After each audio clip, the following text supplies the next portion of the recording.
The night ocean is supposed to belong to Japan. You feel it in the way the darkness presses down on the bridge. No moon, no horizon, just black water and the low vibration of engines beneath your boots. For decades, the Imperial Japanese Navy has trained for this exact moment. Night fighting, long-range torpedoes, battleships and cruisers moving like ghosts, unseen until it's too late. The rule is simple, and everyone in the Pacific knows it. You do not challenge Japan at night. Japanese officers believe this with near religious certainty. Their doctrine says smaller ships panic in darkness. Their torpedoes, the Type 93 Long Lance, can strike from over 20,000 yards. Their lookouts are trained to see silhouettes where others see nothing. Against that, a U.S. destroyer is a joke, thin-skinned, lightly armed, built to escort, not to fight. The Japanese call them tin cans, and they are not wrong about the math. A Fletcher-class destroyer displaces just over 2,000 tons. A Japanese heavy cruiser weighs 5 times that. One solid hit and a destroyer should split open like a matchbox. So the rule stands: destroyers scream, cruisers kill, battleships decide wars. But in the late months of 1943, in the black waters of the Solomon Islands, something begins to go wrong. Japanese ships start exploding before they see their enemy. Salvos arrive out of nowhere. Torpedoes strike with no warning. Entire formations turn in panic, firing blindly into empty sea. The reports make no sense. Smaller American ships are attacking first, at night, and winning. The Japanese dismiss it at first: luck, weather, incompetence, but the losses continue. And then comes the realization that shatters the rule. Because in 1943, one man and a handful of so-called joke ships changed the balance of the night forever. You are Commander Arleigh Burke, 39 years old, lean, sharp-eyed, and notoriously aggressive. Your sailors call you 31-knot Burke because you push your destroyers harder than anyone else in the fleet. Harder on engines, harder on crews, harder on yourself. You are not supposed to be here rewriting naval warfare. You graduate from the Naval Academy in 1923, quiet, intense, relentlessly analytical. You study tactics the way others study scripture. By the time the war begins, you understand one brutal truth.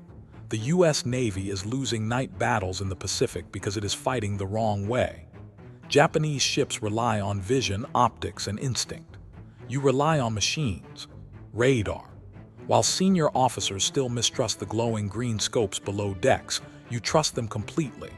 You train your crews to fight blind, eyes down, hands steady, reading blips instead of waves. You drill night attacks again and again until timing replaces fear. Your command, Destroyer Squadron 23, DESRON 23, becomes something new. Not screens, not escorts, hunters. By late 1943, the strategic stakes are enormous. The Solomon Islands campaign is entering its decisive phase. Japanese forces are trying to reinforce and evacuate their garrisons under cover of darkness in high-speed runs the Americans call the Tokyo Express. Every successful run keeps Japanese troops alive. Every failure tightens the noose around their Pacific perimeter. If you cannot stop the night runs, the war drags on. If you can, Japan bleeds out one convoy at a time. And so you prepare to do the unthinkable. You will take 6 destroyers, not cruisers, not battleships, and challenge the masters of night combat on their own terms. You know what the Japanese think of ships like yours. You intend to prove them wrong. The radar screen glows faint green in the Combat Information Center. Contact. Multiple targets, bearing steady. You glance at the clock just after midnight. The Battle of Cape St. George is about to begin. Your force consists of 5 Fletcher-class destroyers and 1 older ship. Total main guns, 35-inch barrels. Total torpedoes, 60. The enemy force includes 2 Japanese destroyers loaded with troops and supplies, escorted by heavier ships. On paper, this should be a disaster. You do not hesitate. You order flank speed, 34 knots. The hull shudders as turbines scream. Salt spray slams the bow. The night wind cuts through steel. Range closes, 8,000 yards, 6,000 yards. You speak calmly into the voice circuit. Your orders are short, precise. No wasted words. You split your force, half to engage, half to flank. The Japanese do not see you. They cannot see you.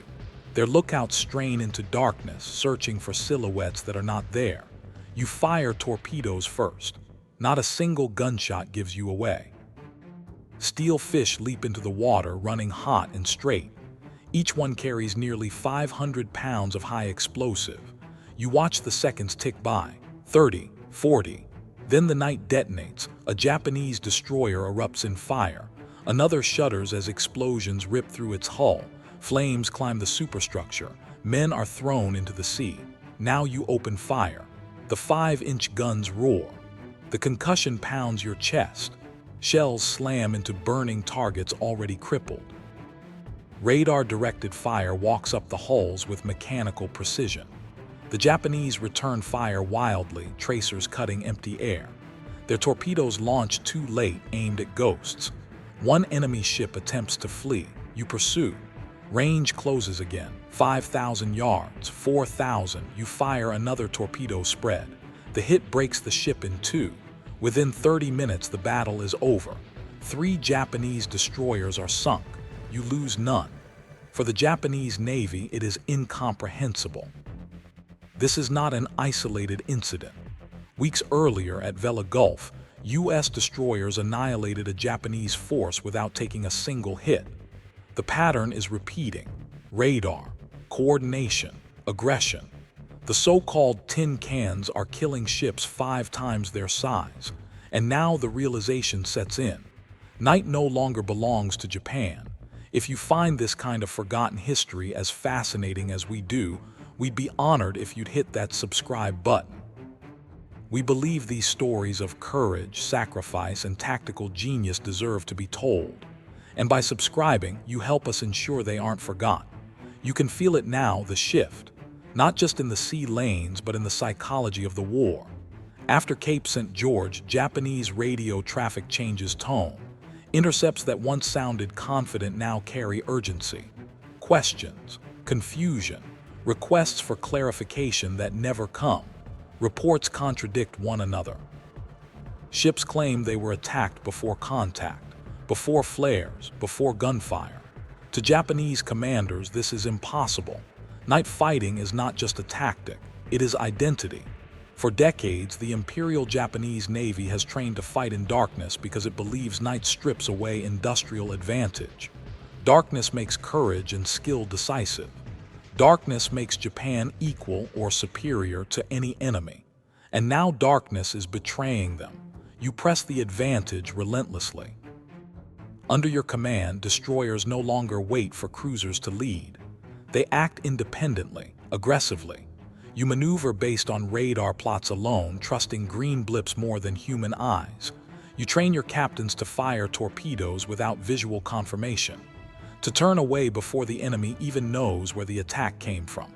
Every engagement follows the same brutal rhythm: detect first, fire first, disappear. The Japanese call it uncanny. Some whisper it is sorcery. Others blame cowardice, Americans who refuse to fight properly by closing to visual range. But the results cannot be ignored. At Empress Augusta Bay, U.S. destroyers charge into a superior Japanese force and survive. At Kolombangara, American ships absorb punishment yet continue to fight, coordinating radar-directed fire in chaos that should have favored Japan. Each battle reinforces the same truth. The destroyer is no longer expendable. It is decisive. And you, Arleigh Burke, become something the Japanese Navy never expected to fear: a destroyer commander. You know the risk every time you go in. One shell can end it. One lucky torpedo can erase your ship and every man aboard, but hesitation is deadlier. The moment you slow down, you give the night back to Japan. So you do not slow down.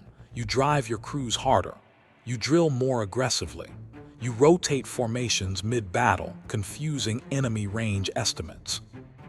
You stagger torpedo launches so detonations overlap, creating the illusion of a much larger force. Japanese survivors report being attacked from multiple directions by invisible enemies. In reality, it is discipline, training, timing, and radar. Below decks, operators sweat over scopes, calling bearings and ranges in clipped voices. The entire ship lives on their words. A misread echo could mean collision or death, but the system works again and again. The Japanese fire flares desperately now, trying to claw visibility back from the darkness. White light blooms overhead, illuminating wreckage and smoke. Too late, you are already gone. What the Japanese Navy does not understand at first is that this is not a fluke. It is doctrine. Destroyer Squadron 23 becomes a model for the entire U.S. Navy. Lessons learned in the Solomons spread through the fleet. Radar becomes central, not auxiliary. Night actions are planned around electronics, not eyesight. Destroyers are reclassified in practice, if not on paper, no longer shields but blades. The strategic consequences are devastating. The Tokyo Express falters. Japanese garrisons go hungry. Ammunition runs out. Reinforcements never arrive. Entire island campaigns tip because supplies fail to reach shore. What had once been a nightly lifeline becomes a gauntlet of death. Japanese commanders try to adapt. They order more escorts. Heavier ships, different routes. But every adjustment costs time, and time is something Japan no longer has. Meanwhile, American confidence grows. Young destroyer captains who once expected to die anonymously now believe they can win. Morale surges. Initiative flourishes. Ships begin to act independently, trusting training and technology. What the Japanese Navy does not know, what it will not fully grasp until after the war, is that the destroyer threat is only the beginning. Radar-controlled gunnery will soon dominate cruisers, then battleships, then aircraft. The night, once Japan's greatest ally, has become neutral territory, and neutral territory favors industry, coordination, and scale. It favors the United States. By early 1944, the Imperial Japanese Navy has lost its confidence in night action. Orders emphasize caution. Engagement ranges increase. Aggressive pursuit fades. A navy built on boldness becomes tentative. And that hesitation ripples outward, shaping every major naval decision that follows. For you, the war does not end in the Solomons. Your reputation grows, you are promoted, given larger commands, but you never forget the nights when everything depended on a glowing screen and a calm voice over the intercom. After the war, you rise higher still, eventually becoming Chief of Naval Operations, the youngest in history, the architect of the modern U.S. Navy, missiles, nuclear power, carrier battle groups, but it all traces back to those destroyers, to the nights when the enemy laughed at ships they called jokes, to the moments when smaller hulls rewrote naval warfare. Many of the men who served under you never sought fame. Radar operators, gun captains, torpedomen who stood sweating in steel compartments, counting seconds, trusting math over instinct. Some did not survive the war. Others returned home quietly, carrying memories no one asked about. Yet to this day, naval officers study those battles, study how assumptions die, how arrogance collapses, how innovation paired with courage can overturn everything an enemy believes to be true. Because the lesson is not about destroyers, it is about underestimating adaptation. And history is full of nations that paid that price. The enemy adapts, slowly, desperately. You sense it before intelligence confirms it. Japanese formations begin spreading out. Destroyers zigzag instead of running straight lines. Torpedo launches come earlier at extreme range, thrown into darkness like prayers. They are guessing now. And guessing is dangerous. The next engagement is rougher, see state high, visibility near zero. Radar returns cluttered with weather. This is where confidence becomes liability. You are on the bridge again, engines pushing hard, the deck slick beneath your boots. Wind howls through antenna rigging. Every vibration feels amplified. Contact reports are inconsistent. 2 blips become 3, then 4. One fades, another jumps position. For the first time in weeks, you feel it, uncertainty. This is the moment Japanese doctrine was built for: confusion, chaos, human instinct over instruments. If radar fails you now, you are fighting blind against men trained for darkness since cadet days. Range closes faster than expected. 7,000 yards, 6,000. You order torpedoes anyway. Spread wide. Maximum disruption. The seconds stretch. Nothing. No explosions. Then the night flashes white. A Japanese shell lands close, too close. The concussion slams through the hull, steel shrieks, men stumble. A destroyer is hit forward, flames licking up from the bow. For the first time, it looks like the joke ships may finally pay the price. Japanese searchlights snap on, stabbing through rain and smoke. Suddenly, you are visible gray hulls racing across illuminated water. This is exactly what they want. You feel your chest tight, not with fear but calculation. You order smoke. You turn hard to port. Engines strain. The deck tilts. Men grab rails. Another shell screams overhead, the sound like tearing metal. The damaged destroyer fights its fire, refusing to fall out of formation. Range again, 4,500 yards, 3,800. You fire guns now, radar directed despite interference. The mounts hammer rhythmically. Casings clatter across steel decks. The smell of cordite fills the air. A Japanese destroyer staggers, hit amidships. Another turns away sharply, its torpedo attack broken. And then finally the delayed detonations. Torpedoes hit, the sea erupts. One enemy ship vanishes in a column of flame and water. Another slows, crippled. Momentum shifts back in an instant. You do not pursue recklessly. You disengage, discipline over bloodlust. Smoke blankets your withdrawal. When dawn comes, the damage is assessed. You lost men. You came close, too close, but you survived, and the Japanese lost again. That narrow margin becomes the final proof. This is not luck, this is mastery. From this point on, Japanese commanders treat American destroyers differently. They no longer assume superiority. They fear ambush. Convoys delay departures waiting for better weather, only to be detected anyway. Escorts burn fuel at unsustainable rates. Commanders hesitate to commit forces at night, surrendering initiative without firing a shot. Every delay compounds Japan's strategic collapse. What they do not realize is how deeply the lesson has already spread. Across the Pacific, American destroyer captains study your after-action reports. They adopt your formations, your language, your timing. Radar schools expand overnight. New captains arrive already fluent in night combat doctrine. The destroyer becomes the fleet's thinking weapon. Fast, independent, lethal. In later operations, Leyte Gulf, the Philippines, the final island pushes. Destroyers charge battleships, screen carriers under air attack, and fight through torpedo salvos that would have paralyzed earlier generations. The confidence was earned in places few Americans can name. Vela Gulf, Cape St. George, black, rain-soaked waters where mistakes meant instant death. For Japan, the cumulative effect is devastating. Their navy, once built on aggressive night tactics, now avoids them. Their torpedoes remain lethal, but opportunities vanish. Their commanders lose faith in doctrines that defined them. And when doctrine dies, so does initiative. By 1944, the Imperial Japanese Navy is reacting, not acting. And reaction is never enough. You survive the war. Many do not. Some of the men who stood beside you on those bridges are gone before they ever see victory announced. Others carry burns, shrapnel, or silence home with them. You carry memory. Years later, when asked what mattered most, you do not talk about tonnage sunk or medals earned.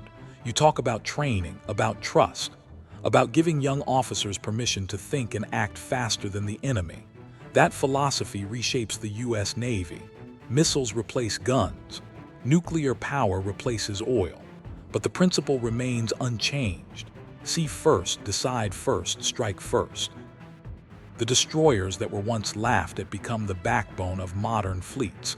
And the idea that technology, when paired with aggressive leadership, can overturn even the most entrenched military beliefs becomes a permanent lesson. For the Japanese sailors who faced you, the shock never fully faded. Survivors spoke of invisible enemies, of nights that no longer felt safe, of a war that suddenly seemed unwinnable. History often remembers the biggest ships, the loudest battles, the final blows. But wars are decided earlier, in quiet moments, on dark seas, by men aboard ships no one expected to matter. The war moves on without waiting for reflection. New battles, bigger fleets, louder victories, but the shape of naval warfare has already changed, even if few yet recognize it.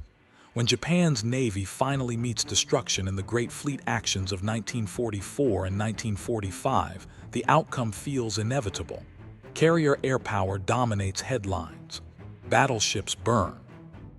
The Imperial Japanese Navy collapses under weight it can no longer bear. What most never realize is that inevitability was forged earlier in the dark, by men on ships no one expected to decide the war.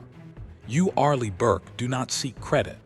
You leave the Solomons with little ceremony and move on to higher responsibilities. But the officers who served under you carry the lessons forward. They become captains, admirals, instructors. They pass down a way of thinking that values initiative over hierarchy and information over tradition. Years later, when Burke becomes chief of naval operations, the youngest in U.S. history, the connection becomes clear. The modern American Navy is built on what those destroyers proved. That speed matters more than size. That information matters more than eyesight. That aggression, when disciplined, is decisive. The fleets of the Cold War, missile destroyers, guided cruisers, nuclear carriers, are spiritual descendants of those tin cans. They exist to strike first, coordinate faster, and fight in conditions the enemy believes impossible. For the men who fought those early night battles, the legacy is quieter. Radar operators who spent entire engagements staring at glowing screens return to civilian jobs where no one understands what they did. Gun crews who fired until barrels glowed red go home without parades. Torpedomen who counted seconds in darkness never talk about what happened when the explosions came. Many never speak at all. Some are buried at sea. Others in small hometown cemeteries, their service marked by simple stones and fading flags. And yet to this day, naval officers still study those engagements. They study how assumptions kill, how arrogance blinds, how a force dismissed as a joke became a weapon of precision. Because history does not belong only to the largest ships or the loudest victories. It belongs to moments when belief collapses, to nights when the enemy realizes too late that the rules have changed. Japan entered the Pacific War believing night belonged to them. They left knowing the night belonged to whoever learned faster. If this story moved you, please hit that like button. Every click tells the algorithm this piece of history is worth remembering. We're dedicated to rescuing these forgotten stories from the archives. If you want to join us on this mission, please subscribe and turn on notifications. Where are you watching from? Drop a comment with your city or state and tell us if someone in your family served. Thank you for ensuring that Arleigh Burke and the hundreds of sailors of Destroyer Squadron 23 do not disappear into silence. They were once called a joke, and they changed naval warfare forever.